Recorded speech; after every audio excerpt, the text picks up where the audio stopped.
Assalamualaikum warahmatullahi wabarakatuh. Kita ketemu lagi dengan anak-anak yang baru. Saya akan memperkenalkan, saya Ma'nawiyah SPDI dari MTS Salvatania 17 akan mengajarkan sejarah kebudayaan Islam kelas 7.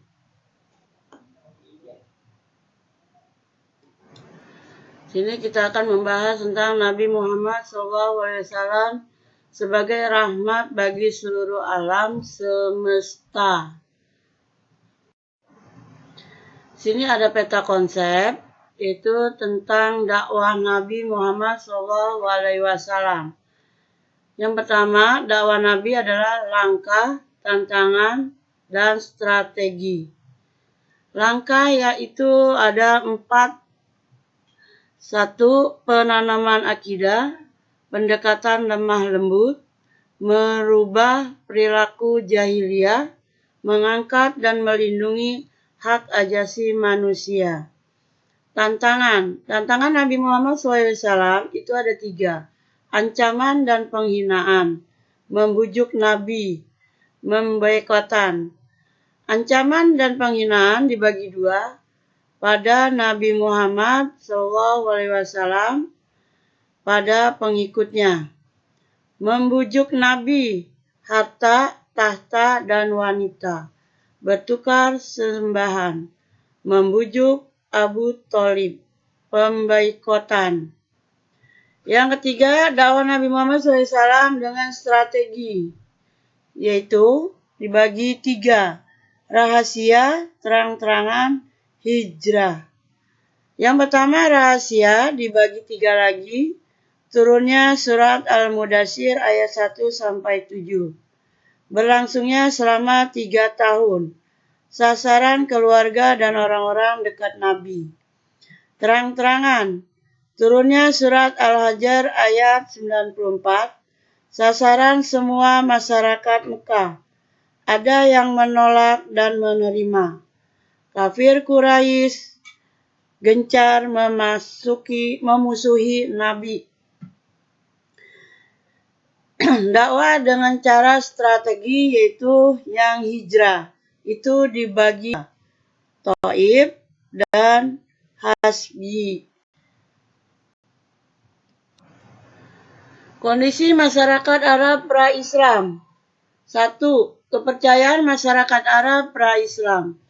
Adapun tata cara peribadatan mereka dalam penyembah berhala adalah berdiam di sisi berhala, berlindung kepadanya, memuji, dan meminta pertolongan kepadanya. Masyarakat Arab Quraisy berkeyakinan bahwa berhala tersebutlah yang bisa untuk membantunya memuja. Yang B. Ketika berhaji, mereka berthaif mengelilingi berhala-berhala tersebut dan bersujud kepadanya. Jadi kalau orang berhaji, bertawafnya itu mengelilingi berhala. Karena Ka'bah itu dikelilingi oleh berhala. Yang C. Mendekatkan diri kepadanya dengan memberikan berbagai sesembahan. Ketika menyembelih hewan, mereka menyebut nama-nama berhala itu. Adapun faktor penyebar penyimpangan ajaran tauhid. A. Adanya kebutuhan terhadap Tuhan yang selalu bersama mereka terutama saat mereka membutuhkan. B. Kecenderungan yang kuat mengagungkan leluhur yang telah berjasa terutama kepala kabilah nenek moyang mereka. C. Rasa takut yang kuat menghadapi kekuatan alam yang menimbulkan bencana mendorong mereka mencari kekuatan lain di luar Tuhan. 2. Kondisi sosial masyarakat pra-Islam. Bangsa Arab dikenal dengan bangsa ahli syair dan pemberani.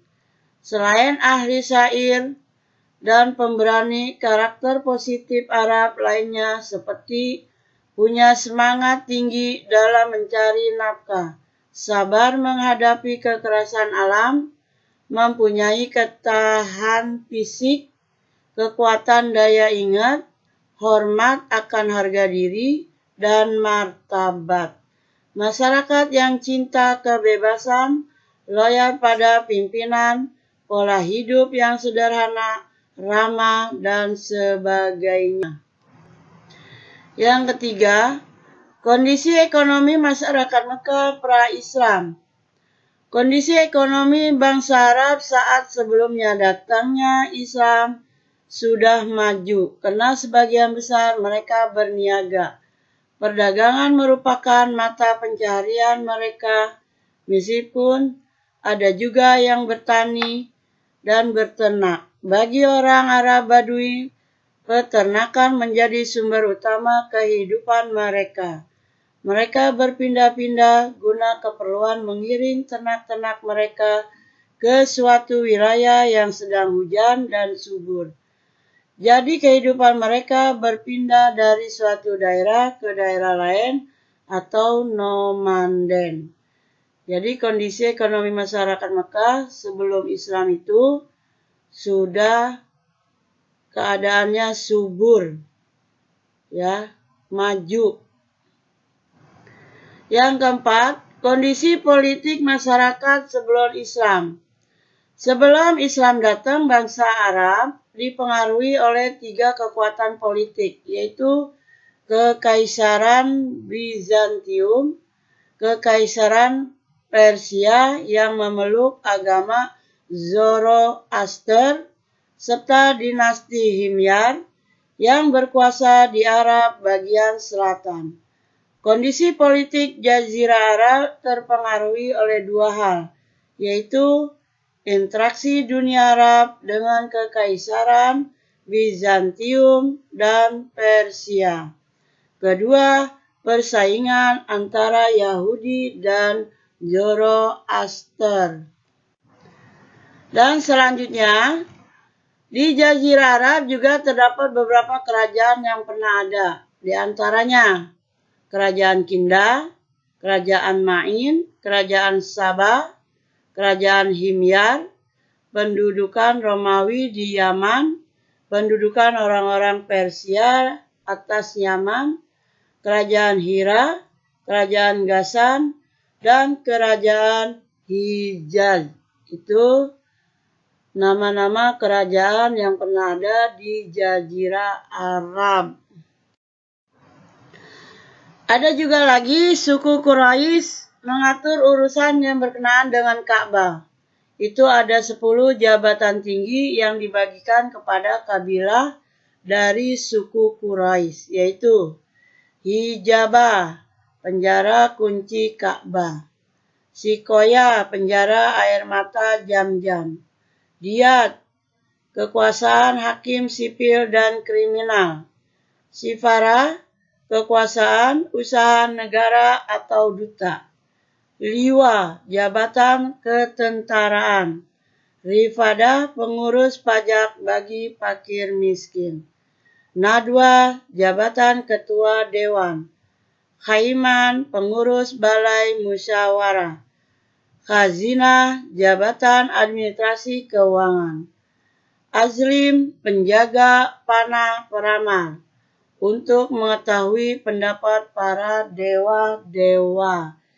Itu adalah suku Quraisy yang mengatur urusan yang berkenaan dengan Ka'bah. Ada 10 jabatan tinggi kabilah yang dari suku Quraisy. Sebelumnya selesailah pelajaran kita bab 1 bagian A. Nanti kita lanjut lagi bagian B, masih pelajaran bab 1 ya. Kita lanjut yang akan datang. Soal-soal nanti Ibu bagikan ke WA. Terima kasih. Wassalamualaikum warahmatullahi wabarakatuh.